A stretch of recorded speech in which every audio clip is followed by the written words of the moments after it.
ఒకటే చెప్పదలుచుకున్నా, ఎవరు కూడా సినిమా చూసి మాట్లాడండి. చాలా చక్కటి సినిమా. ఇందులో ఒక మంచి పాత్ర చేశాను. మీరందరూ కూడా ఎంకరేజ్మెంట్ చేసి ఇదే మాదిరిగా ముందుకు తీసుకెళ్తారని మనస్ఫూర్తిగా కోరుకుంటూ వెళ్ళొస్తాను.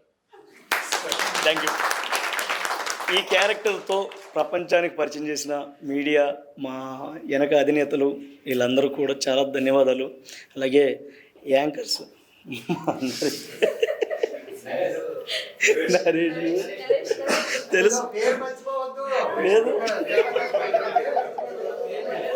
ఎక్కడ కనిపిస్తే అక్కడ పట్టుకుంటాడు, మామూలుడు కాదు. నరేష్ ఎక్కడ పడితే అక్కడ పట్టేస్తాడు. దొరికేమో ఎప్పుడు ఇస్తారు ఇంటర్వ్యూ?